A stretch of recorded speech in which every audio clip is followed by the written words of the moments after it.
Hello, friends. Welcome to the Logistics of Logistics podcast. My name is Joe Lynch. Thank you so much for joining us today. On the Logistics of Logistics, I talk to experts in logistics and transportation, warehousing, fulfillment, supply chain, and of course, technology. And during these interviews, I'm always the one asking the dumb questions. I ask the dumb questions so you don't have to. Today's topic is an alternative to UPS and FedEx with my friend Mark Lavelle. Mark is the CEO of a company called Maergo. And Maergo is a first-of-its-kind parcel delivery platform purpose-built for branded direct-to-consumer delivery. So we all know UPS and FedEx, great companies, but a lot of companies are looking for an alternative. Mark and Maergo are exactly what you're looking for. So check out my interview with Mark Lavelle. He's a very interesting guy, and what they're doing at Maergo is game-changing. So check it out. But before we get to the interview, I want to tell you about my friends over at PortX Logistics. PortX Logistics is an asset-based transportation company, and they specialize in containerized freight. So if you're having trouble moving your cargo out of the port, very common problem, then reach out to my friends over at PortX Logistics, and their website is portxlogistics.com. They're experienced, and they offer service at every single port and every single rail ramp in the United States and Canada. They have an approach that is guided by their 4 pillars, which is culture, service, tech, and trucks. Again, check them out over at portxlogistics.com. So how's it going, Mark? Great, Joe. Great to be here today. I'm glad you're here. So tell us a little bit about you. Well, better yet, introduce yourself and your company, where you're calling from today. Yes, I'm calling from beautiful Lake Tahoe in Nevada. I am the CEO of a company called Maergo. We're a fairly new company that provides expedited logistics and parcel shipping for the top brands shipping direct to consumers in the United States. Very nice. Now, I know you have an interesting spelling for Maergo. How do you spell Maergo? Maergo.com. Maergo.com. Yeah, so all of us want to say something other than that. Maergo, Yeah. Yeah. So one more time, what does Maergo do? So we are an asset-light parcel delivery network. So we orchestrate from pickup at a distribution center all the way to the final mile, delivery address for basically we work in the 1 to 20 pound segment of the industry. So we're working with fashion and apparel brands, specialty items, the direct to consumer brands that are competing against Amazon for e-commerce. And we provide this in a 2 to 3 day national network that allows them to really meet consumer expectations for what shipping and delivery means today, and that I think we'll get into through the course of our conversation. Yeah, and by the way, we've talked on my podcast in the past about UPS and FedEx, and nothing against them. No, I think everybody uses them. I don't think anyone has a problem with that. But what for a long time, especially during COVID, they grew like a weed, and they had to spend a lot of money to grow like a weed. And I would say they had tremendous capacity. And I think in recent years, they're like everybody else, they're trying to figure out how do we focus on what's profitable for us.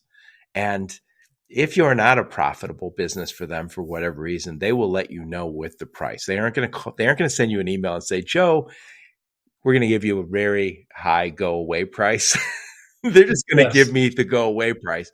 And I think for a long time, you'd go, what choice do I have? It's UPS or FedEx. If they don't want your business, they might, and they have to charge more for it. All of us are the same. But now they're starting to be alternatives like your company. It's classic disruption, Joe. Maybe you asked about my background. I'll kind of talk about that by way of answering your question about FedEx and UPS. They're 2 great companies, right? But this is what the disruption cycle looks like. If you rewind 23 years, I'm getting a little older, I was in the payments industry when e-commerce started. And there used to be just a couple of options, Visa and MasterCard and Amex, and somewhere in there was Discover, but it was really Visa and MasterCard. It was the only way you can pay for your items. And we started a company that became the buy now, pay later industry, is now part of PayPal, that allowed people to buy without credit cards. And in the beginning, people are like, well, how are you going to compete with Visa, MasterCard? They own the market. And if you look today, they still are very successful companies. They own a lot of the market, but there's 20 to 30% of payments happen today off the Visa and MasterCard network or through other devices that flow into that network. So I saw that disruption happen in payments through the company called Bill Me Later, and then spent time with PayPal. And at PayPal and eBay, I saw the challenge that merchants had with just selling to consumers. So the whole technology involved with e-commerce was developing during the time. And I got hold of a company called Magento, which eBay owned, spun that out into an independent company. We were helping small, medium, and large merchants be able to, interact with customers globally through websites and order management systems and the like. And that's where I started to see the problems that you talked about with FedEx and UPS, where you could do everything right with marketing and e-commerce and payments, and shipping was a real challenge. It was costing more and more every year. The choices were very limited. And it's because what you said, FedEx and UPS have seen this growth in this industry and started to cherry pick what they wanted to do. And worse, they started to price expedited shipping sort of out of the market for anybody other than Amazon, who, as we know, created their own network to be able to do this. So that's why I got into this. That's what Maergo is looking to do, is help brands that aren't Amazon compete without having to use the very expensive FedEx and UPS systems. Yep. And somebody said it on my podcast the other day, and I don't have this stat myself, but when I mentioned that I'm from automotive, and that in automotive, like the cost of logistics is like 5 or 10%, usually 5% of revenue. So you look and say, so I remember somebody one time said something like, you have to come and explain why you air freighted something to China. And I was like, no, I don't. I'm not going to logistics meetings. Like, I'll never go to logistics. I remember famous last words. I said, I never will attend a logistics meeting. I sent one of my guys. I was like, I'm never going to go. But when you switch over to e-commerce, I believe that the cost of logistics is 20% of that sale. It's probably higher when you put in, when you look at it end to end, and it's growing, right? It's getting more expensive. And the options that brands have, if you're not going to use the FedEx or UPS system, you try to zone skip, you try to do some of these things, you start to duplicate or triplicate your inventory. Then the complexity of warehousing, inventory management goes exponential on you, and those are very, very difficult costs for the smaller brands to manage. So trying to meet customer expectations of fast and transparent shipping while you're growing a brand and trying to manage inventory is a huge challenge, and that's what we've gotten into this for. And we've done a consumer study recently I'd love to talk about that kind of illuminates what the real challenge is on the consumer expectation side for brands today. Yep. Before we get into that, well, first off, I've heard so many people who are really successful. I think is it Thiel? Peter Thiel? Peter Thiel, yeah. Elon Musk, all these guys were all at PayPal. Did you bump into any of these famous guys? No, but I've bumped into them along the way, but they were gone before I arrived. We sold our company to PayPal in 2008, and they were well on to missions to Mars and exactly. Well, very nice, very nice. So reinventing automotive. So, Mark, tell us a little bit about you. Where'd you grow up? Where'd you go to school? You started to give the tail end of your career. Tell us where you started. I grew up in Pittsburgh, Pennsylvania. I went to school at Miami of Ohio, in Oxford, Ohio. Oh, nice. Yeah.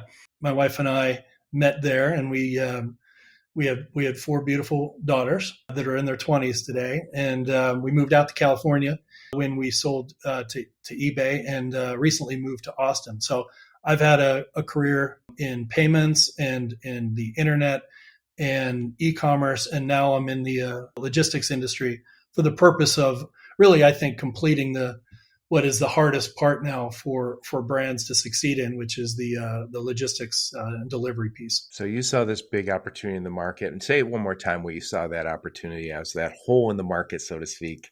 There was. I mean, there's 22 billion parcels shipped in the U.S. Annually. And it's a huge market. I like huge markets. It's a complex market, and they're very, very challenging problems to solve. And so those three things kind of generally make for, you talked about venture capital, like venture capital has noticed this, private equity has noticed this, that it's a big market that is very fragmented other than the top of the chain with FedEx and UPS. And so there's a lot of opportunities for technology to solve some of these problems. And I think you're seeing that cycle of investment happen. And I think it'll be ultimately over the next 5-10 years, a very good thing for the brands in the industry trying to be more cost effective, but more importantly, more responsive to the consumer. Yeah. And we also know this has happened across the supply chain. Shippers demanded more of the brands. And that means us, the logistics providers, all have to step up. And we had DHL come in for a minute, and they're still here. Actually, I'm talking to them later today. They're still here, but they had this, they were going to be that third competitor against UPS and FedEx. Now I think they're only international to and from the United States. And they also have kind of a sortation model that they use. But from what I have understood, it's really expensive to kind of build what UPS and FedEx have. So how did you guys go about doing that? It's very expensive to do it from the way they did it, which is massive hub and spoke network, right? With giant sortation centers in Memphis and elsewhere. We're flying airplanes in, sorting, flying airplanes out, keeping trucks moving. What we discovered is, if you look over the past 20 years, there actually has been massive investment in regional carriers that can get the final mile delivery to the customer. There is a lot of sophistication in the middle mile. I think one big unlock that we've done is, FedEx and UPS has a couple thousand planes. The national airlines have tens of thousands, right, of flights that they're doing daily to all of these locations that parcels are going back and forth in. So, Joe, why can you and I get on an airplane in LA and be in New York in 5 hours and home in another hour or two, but it takes parcels, 6-7 days to right. track? So the reason is there's a lot of spare capacity in those airlines, in the bellies of those airlines, because we've all been trained to put our luggage above our heads, right, in the bins.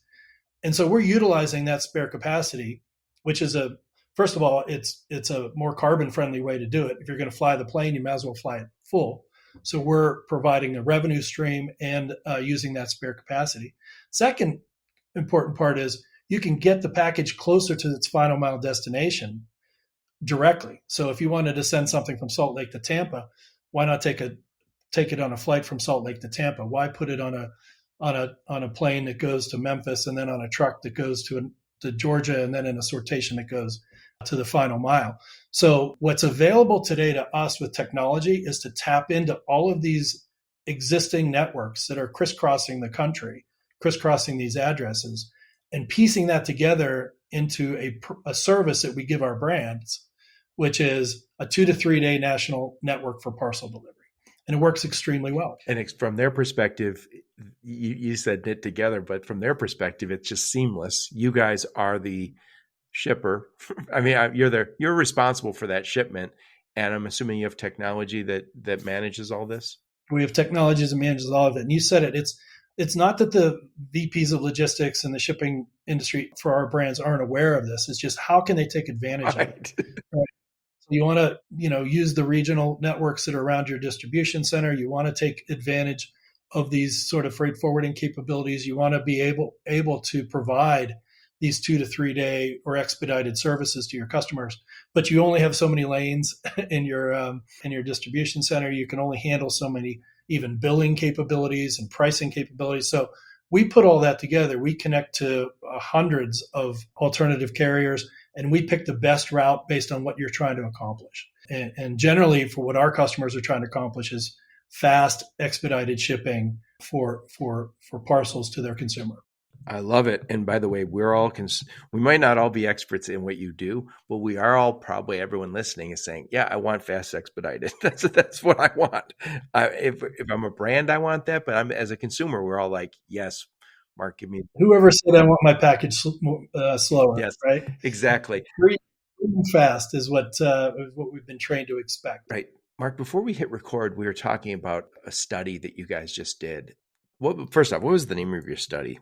This was a study that we conducted with the University of Santa Clara, the Retail Management Institute there. And it was a study, and I'll provide you the link after the show, but it's a study that researched, we interviewed over 1,000 e-commerce buyers. These were participants had to do at least one transaction a month, and most of them did many, many more.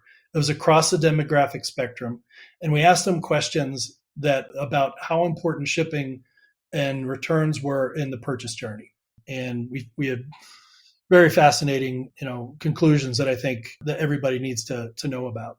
Well, give us some of them, and what I'll do is I'll put a link in the show notes so anyone listening can click through and check out what get all the details. But share some of the high points of that. Well, the first finding is probably the most obvious finding, is that Amazon really drives the bus here in terms of consumer expectations in the purchase journey. So, Joe, Amazon has 200 million Prime customers today. That's a phenomenal number. I'm one of them. Yeah. And, so we weren't surprised to find that 75% of our customers in the responding survey shop at Amazon, and a vast majority of them had Prime or had access to a Prime account. And what Prime does is, trains the customer to expect that shipping is included in their subscription, in their loyalty program, right? But also they're expected to know when the package is going to be delivered. An exact delivery estimation date is an expectation of these customers, to the point where in the survey, 28% of these customers said they abandoned a shopping cart if they didn't have an estimated delivery date. So the number one finding in the survey was Amazon is driving these expectations to consumers. Brands have to realize that, and they have to embed Amazon-like value proposition for shipping into their purchase journey. Yep. And if I could this is a little bit of commentary here, but I'm sure you've heard some of this. If I right now decided I wanted to go into business and I want to be an e-commerce player, I would sell on my website. But meanwhile, I can't always drive tens of thousands of people to my website immediately. That takes a little bit of time. So I might say I might want to do something with Amazon. One of the challenges with that is if I say, hey, check out Joe's sweaters, right? And even if you've typed in and said, I'm going to buy my friend Joe's sweater, and it said Joe's sweater, Amazon would say, hey, Mark, you can have Joe's sweaters, but by the way, there's like 800 other sweaters you should see first.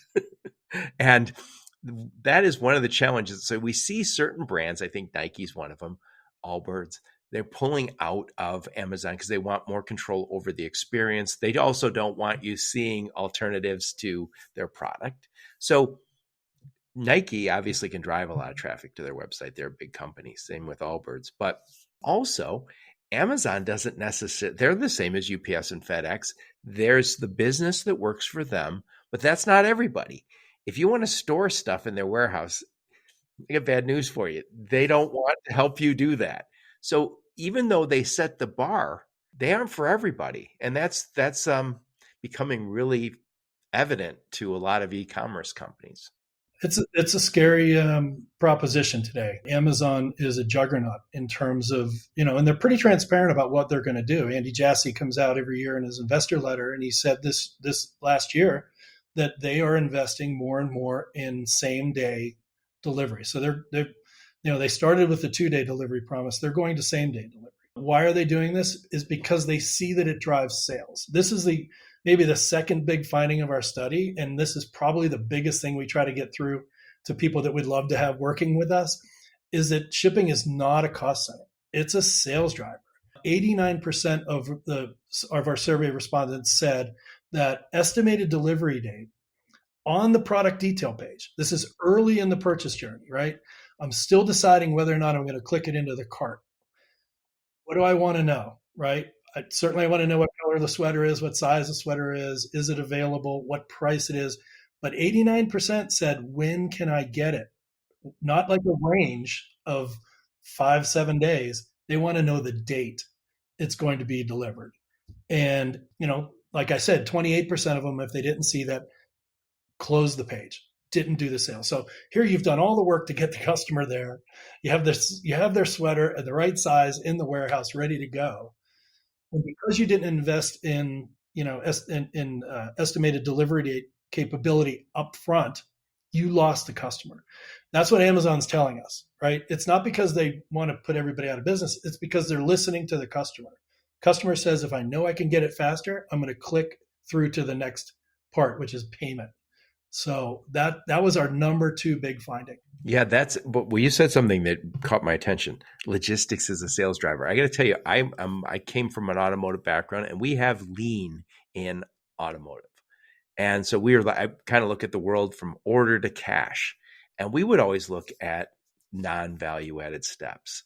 Logistics was always what you circle, and you said, this is non-value added.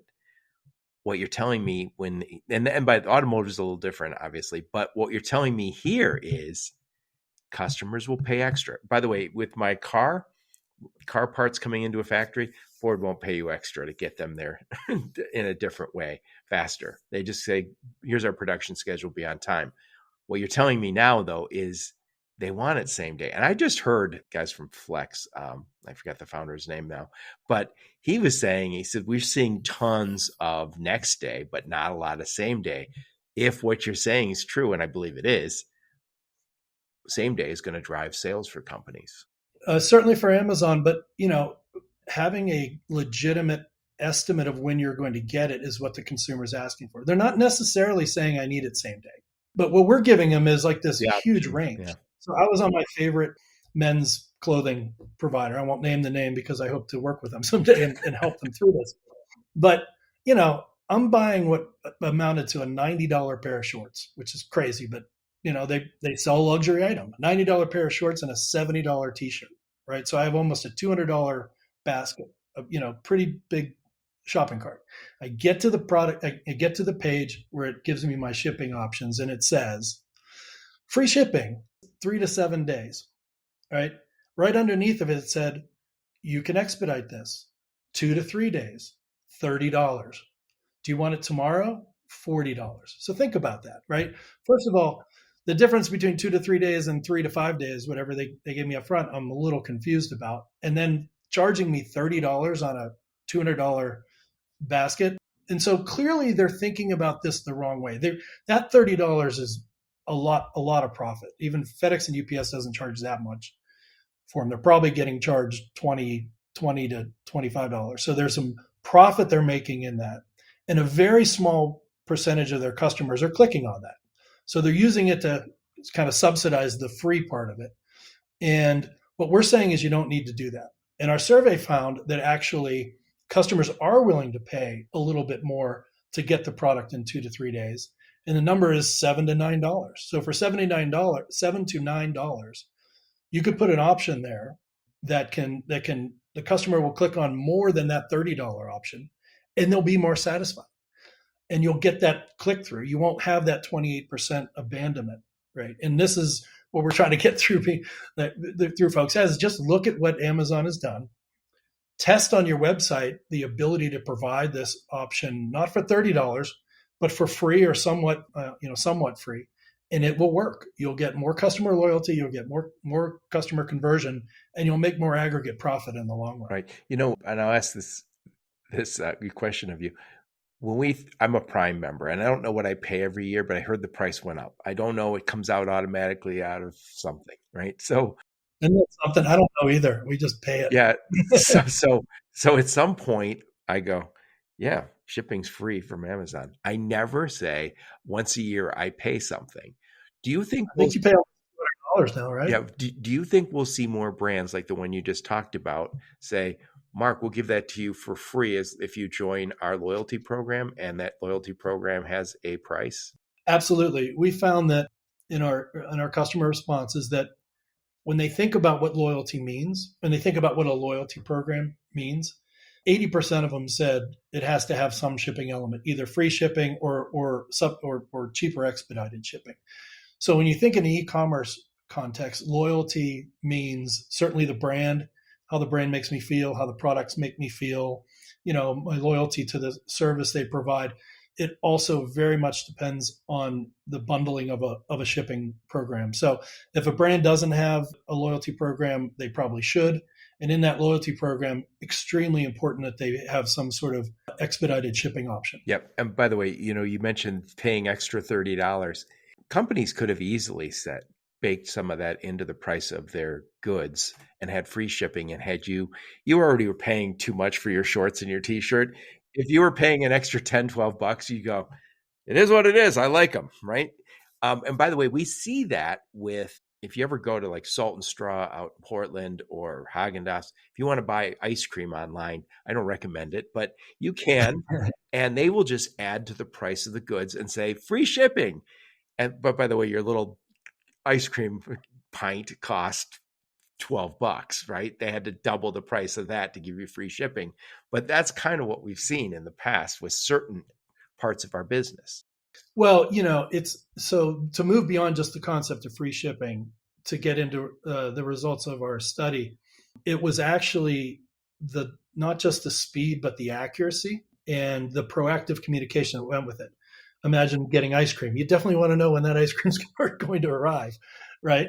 You'd want to track that every step of the way. So the other part we found is that while the speed was important, 64% said delivery, next to delivery cost, the cost and the transparency was equally important. So when was it going to get there? What was it going to cost? And how accurate will the delivery date be?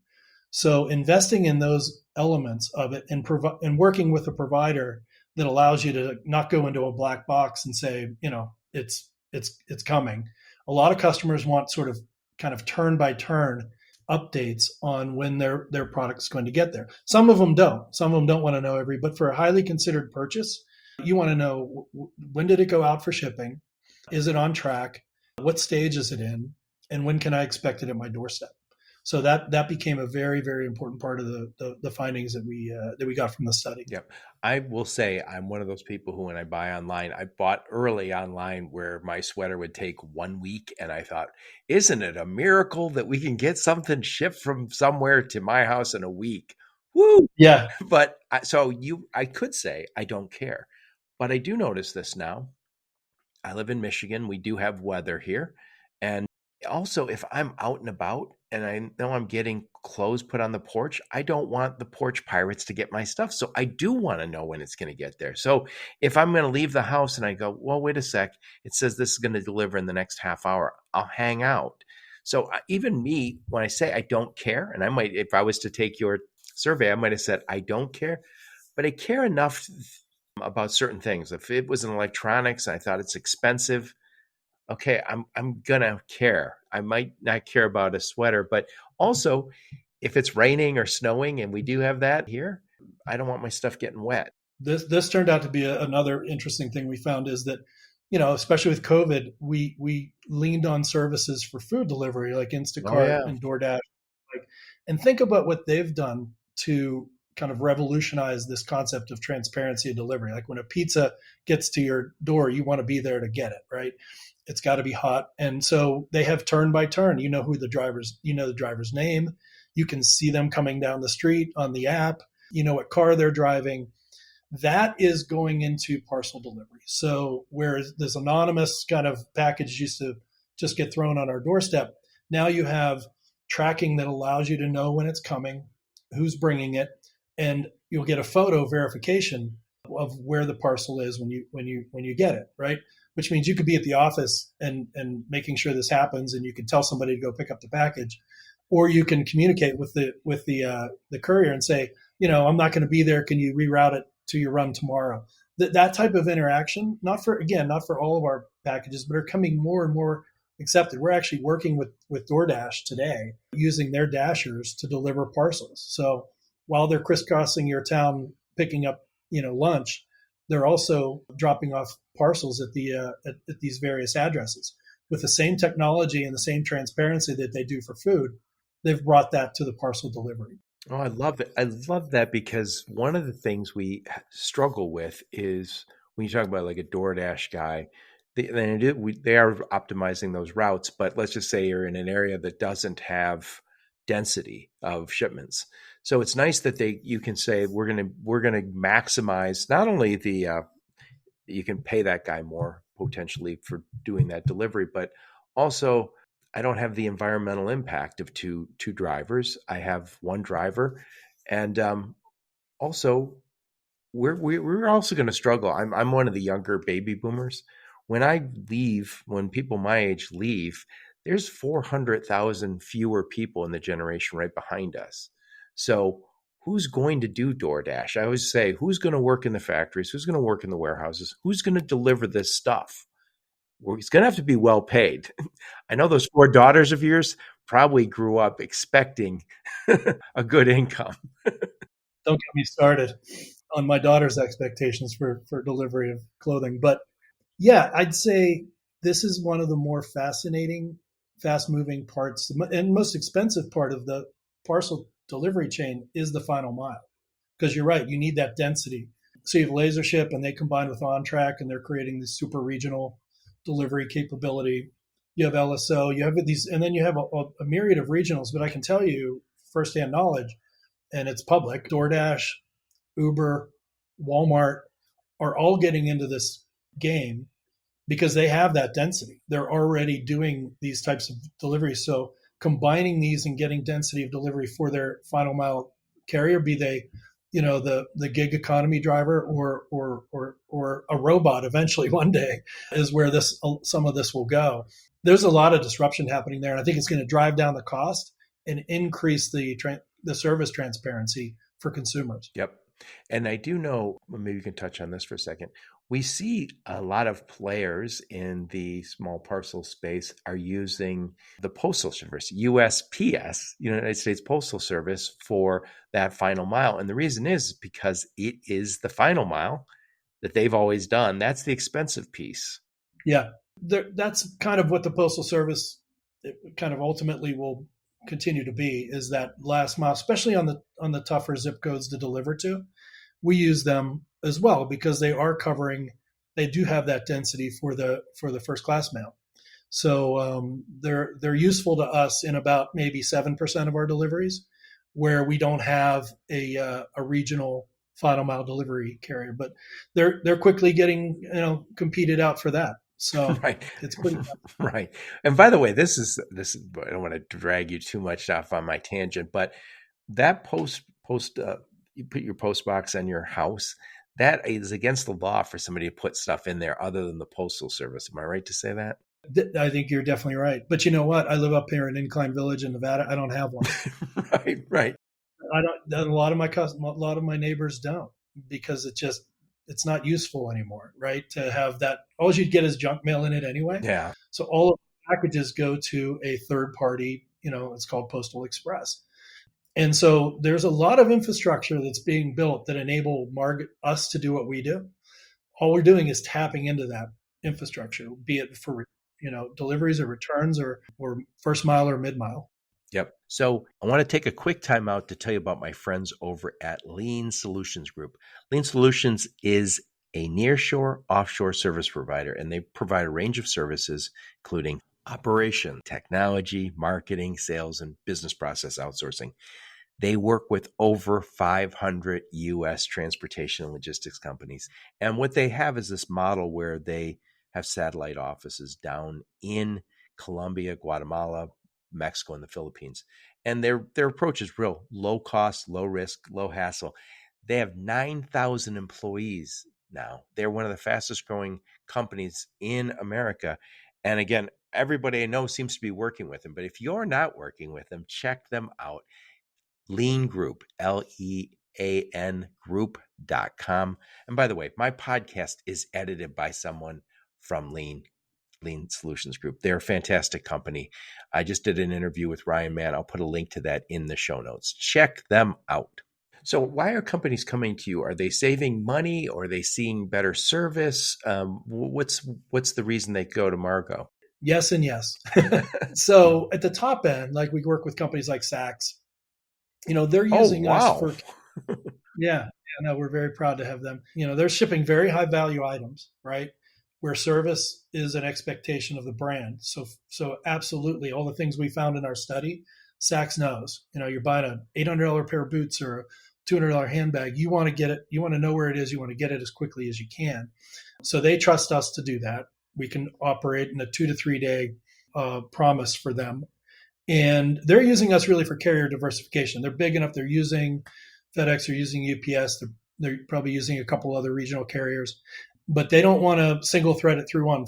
One of the things we talked about before the podcast is just how expensive FedEx and UPS is getting and how kind of they cherry pick. So they don't want to be without capacity. So they add us as a capacity driver, and they're adding us increasingly for that 2 to 3 day delivery capability we have.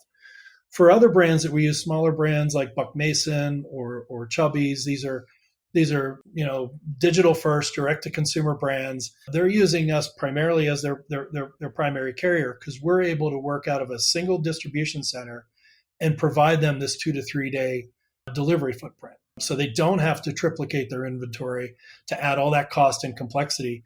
They can reach the East Coast, West Coast, and the mid-country using Maergo without spending a fortune to expedite that delivery. I love it. So it's lower cost, higher service level.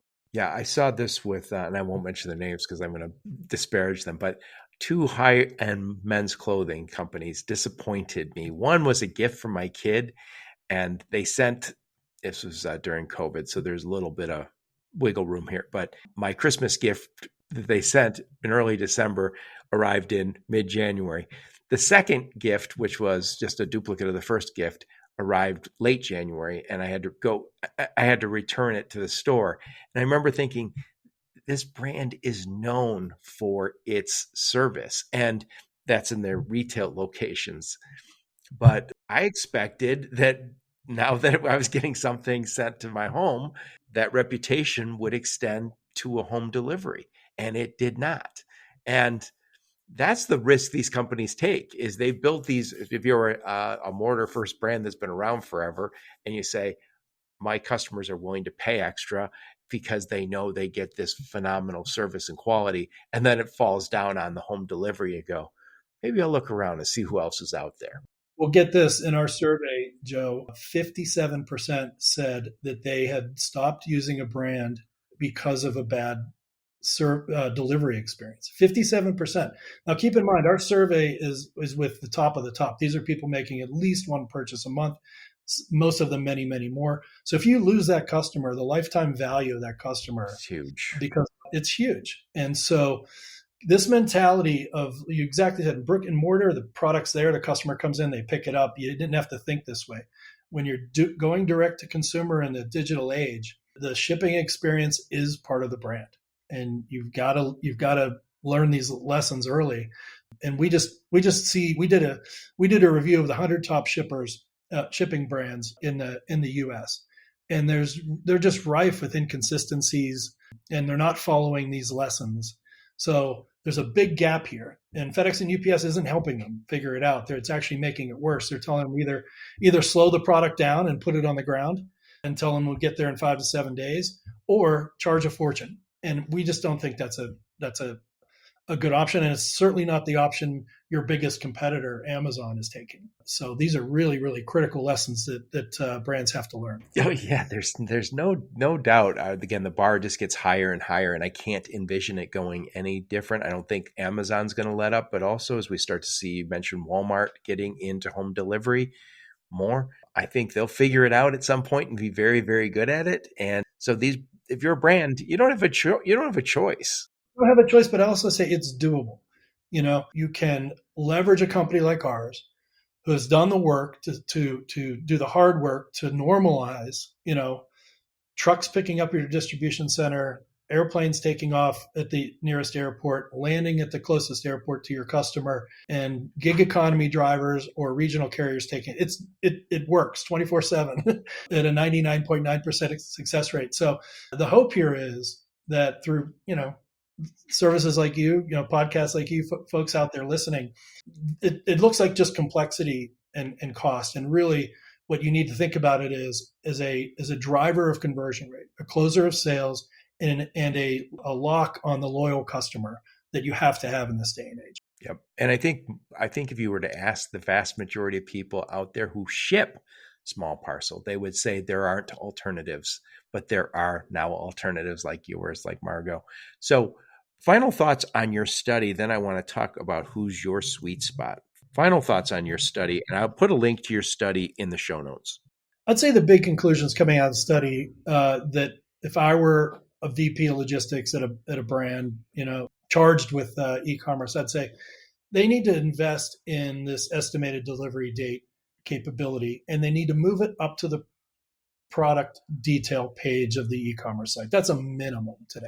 And that's going to involve, guess what? The marketers and the logistics folks need to get together on this. And that's not always the case. There's a lot of organizational siloing that happens that, that's not my job. It's your job, not my cost center. It's got to be front and center on the product delivery page. That's number one. I would say stop treating shipping as a profit center.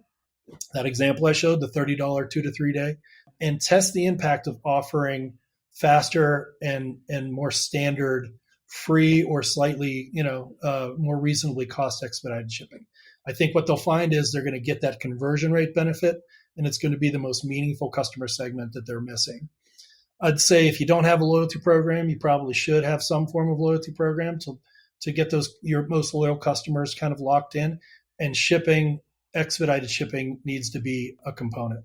I think those are really the three top things that I would take away from the study that we had. Yep. If I could add something to that loyalty program, I have people on my podcast not so long ago talking about the prepared meals where you get the prepared meals shipped. And they say the acquisition cost for a customer who's willing to do these meal plans and you ship every week, they said it's very high to get a customer. And they said, and you don't make enough money with the one-off. So you have to keep those. So the challenge with a lot of those meal plans is you paid a lot to get that customer, and a lot of them will drop off after one or two. And if all you have to do is disappoint them once and they're out.